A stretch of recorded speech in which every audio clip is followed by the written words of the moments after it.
So what did Texas Governor Rick Perry mean when he said this? Texas is a unique place. When we came in the Union in 1845, one of the issues was that we would be able to leave if we decided to do that. My hope is that America, and Washington in particular, pays attention. We got a great union. There's absolutely no reason to dissolve it. But if Washington continues to thumb their nose at the American people, who knows what may come out of that. So what's the governor talking about? Has he left the door open to secession? Does he believe it's even constitutional? Joining us right now are Texas Congressman John Culberson and constitutional law professor at the University of Texas, Lucas Poe. Professor Poe, is it legal for Texas to secede from the Union? Is the governor correct? Is it an option for Texas? No, the governor's not correct. We were given the right to split up into 5 states if we wanted to, but we were not given the option to leave the Union. And the Supreme Court has held in Texas versus White that it is illegal for a state to leave the Union. Congressman, what is your view?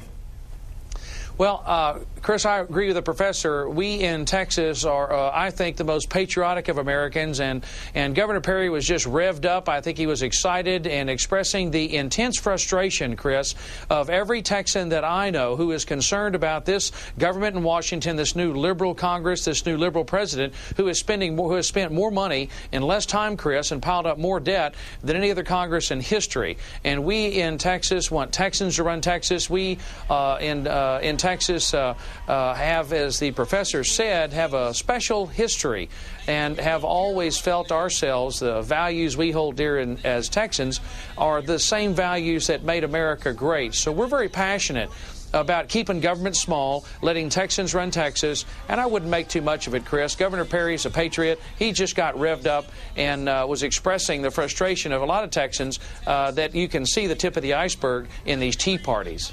But he's wrong in saying Texas has the option of secession. He's wrong. Absolutely. No state has the right to secede, Chris. That question was settled with finality at Appomattox in 1865. As you said, with the blood of 600,000 young Americans. That tragic and terrible war should never have been fought. But Texas did reserve 2 very special rights when we joined the Union as an independent nation on December 29, 1845. We kept all of the publicly owned land and all that black sticky stuff, all those minerals under the ground are the public property of Texas. And then secondly, Chris, as you and I mentioned once before when I saw you at Ford's Theater, Texas reserved the right to split into as many as 5 states. Now, no Texan wants to see Texas divide up into smaller states. Right. But Chris, we could, if Texas chose to do so, add 6 new rock-ribbed conservative senators to the Senate overnight by dividing into 5 states. Well, you might but I don't get think one that's going to liberal in happen. Austin. Do you think you might get 1 liberal in Austin if you did that? Well, you'd probably have 2 Democrat senators from the Valley, and then you'd have, of course, we have 2 Republican senators today, but the other 6 new senators would all be rock-ribbed conservatives, and that's not likely to happen, Chris, but that is a right that Texas reserved. Let's take a look at this poll, Professor. A lot of people don't know the history of this, our own country. 31% in this new poll, this Rasmussen poll, say that they think states should have the right to leave the Union. I mean, that doesn't answer the question whether they think it's constitutional or not or historically acceptable. What do you make of that impulse that at least almost a third of the people believe that their state should be allowed to walk? And that includes a lot of landlocked states, I would assume, which would be hard to walk with. I mean, I don't know how they would do it. This is Texans, by the way, voting on this, but they think states generally should have this right. I'm not surprised. There's been feelings in American history, mostly before the Civil War, that states should have a right to secede. But it seems kind of crazy now. One would have thought the Civil War put it to an end. One would have thought that the Civil Rights Movement put it to an end. Yeah. Well, I tell you, after years of doing this show, like about 10 or 15 years of being on television, I have learned a lot of people just don't know what we've been through. And they need to be reminded by the congressman and you of what the hell we've been through when we've got this divide. Let me go to the economic issue, because Tom DeLay, the former congressman, he's always on the show, and he raised a very tough issue tonight. Let's listen to what he said, because I think this does cut the way the congressman was talking just a minute ago. The state of Texas is a huge donor state. We only get about 70 cents back for every dollar we send to the federal government. We're paying for a lot of this, and the American and Texans are fed up with the government growing like it's growing. Texas is wealthy because it works hard. It's a pro-business state. It doesn't overtax its businesses and its citizens. It's nowhere near what California or New York or New Jersey, that's losing businesses left and right, losing jobs left and right. It isn't even close to what the Rust Belt is. Well, 2 points about what Congressman DeLay said right there. First, Texas gets back 94 cents for every dollar it sends to the federal government. It's a donor state, but barely.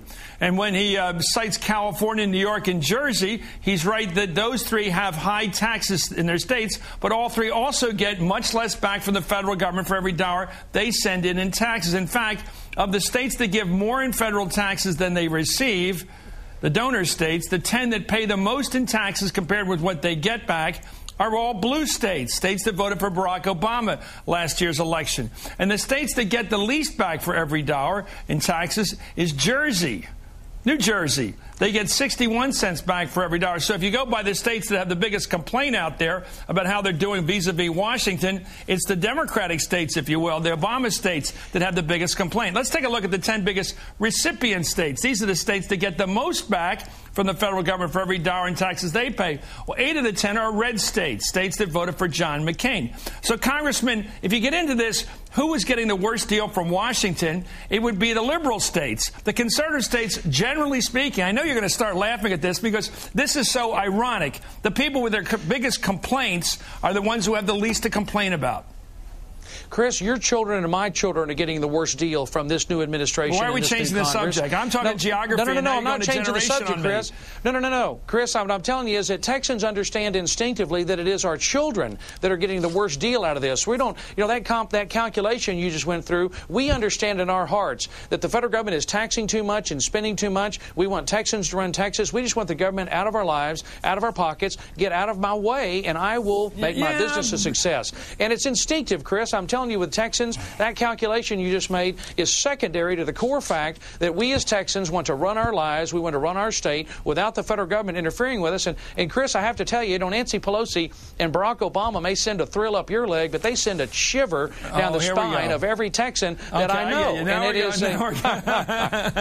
Now we're going to get to this. Okay, you want to get personal, you're a Texan, all right?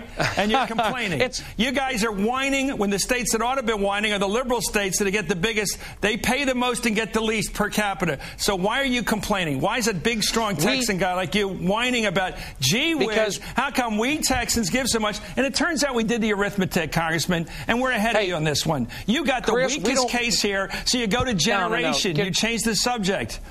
Chris, the Tea Parties are the tip of the iceberg, and I think you're missing the bigger story here, and that is the Tea Parties were a spontaneous, horizontal reflection of the mood of the American people in general, and certainly in Texas, Chris. The country's at the tipping point, Chris. We don't want money that we don't have, that our children can't afford to pay back, spent. We're government spending too much and taxing too much. The country's at the tipping point, Chris, and I think that what you saw, and don't make too much of what Governor Perry said. Again, he was just revved up, and I think in the heat of the moment said something that certainly he didn't mean in his heart. We're patriotic Americans. No one wants Texas to secede. We don't want to split into 5 states, Chris, but we need to work within the law to take back control of this government. Right. I'm fed up with Washington telling Texans how to run Texas, Chris, and this Tea Party movement is something we need to keep alive, and we're going to do it through the Internet, and frankly, Chris, this is just the tip of the iceberg.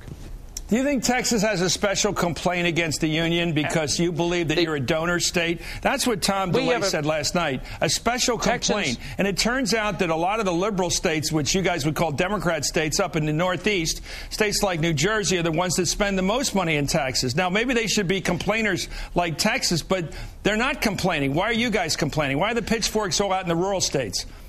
Because we see Nancy Pelosi and Barack Obama and this Congress trying to turn America into France. And Texas is not going to become France. We don't want to be a socialist European nation. We treasure our freedom. We treasure local government. We treasure the right to let Texans run Texas. And we know instinctively, Chris, that this government has gone too far. They spent more money in less time than any Congress in history. Barack Obama's budget has created more debt than when it was created from George Washington to George Bush. And by the way, Chris, I voted against $2.3 trillion in spending of George Bush's, just as I voted against 1.6 under Barack Obama. The point, Chris, is, and don't miss it, I'm really not trying to change the subject, what you're missing, the core point here is that Texans have a special feeling in our heart about what it means to be an American. And to be an American means the government should leave me alone, get off my back, and get out of my way, and get out of my wallet. And we don't want the government running Who has that special feeling?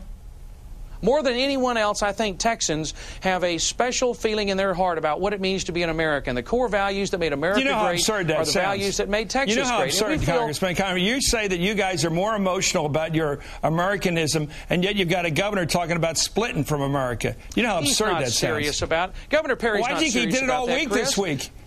You say you love the country, but you can't wait to leave. You're threatening to leave it. Of course, it doesn't make sense. I'm just telling you, Chris. The governor did twice. Whipping this up. The tape. Nobody. Well, he said it. I think Chris. I think he said it in the heat of the moment. He was revved up. He's not serious about it. No Texan wants to leave the union. Okay, well, we're, I think, among the most patriotic of Americans. Okay. But we want to let Texans run Texas, Chris. Don't miss that key point. We want to do it within the law, within what the rules the Constitution gave us. But you're doing a good job of defending your governor, except your governor did a bad job of representing himself because your governor, you say, was revved up. Fair enough. I get revved up. I get thrills up my leg. You hit me on that one. Fair enough. But he made the comment to Lawrence Kudlow on CNBC, not exactly a red-hot venue, as far as I know. He made it deliberately, on purpose, I believe for political purpose. He wants to rouse up people against Washington, and I think he did a good job of it by talking up secession, to the point where 31% of Texans are talking secession. They think it ought to be an option. That's something I haven't heard since the 1860s. What is everybody talking about this? Because your governor's talking about it. The government is not listening to us, Chris, and it's time for we the people in Texas, we understand that Washington's not listening to us. They spend too much money, they tax too much, and that's the key issue here, Chris. The Tea Party movement. I just want to know why the pitchforks were all in the barn, but nobody has had them in their hands during the Bush administration when you doubled the national debt. And you didn't have a pitchfork in your hand either. Not me. Hey, you're looking at a guy that voted. I voted against $2.3 trillion of spending under George Bush and $1.6 under Barack Obama. You're looking at a Texan who's a true conservative who keeps his word. Okay, thank you, sir. It's nice to meet you. Thank you, Chris. At Ford's Theater. You're a great gentleman, but stop talking about the throw up my leg. It embarrasses me deeply. Congressman John Culberson of Texas. Thank you. Professor Lucas Poe, thanks for joining us. We got caught up in our little intramural there.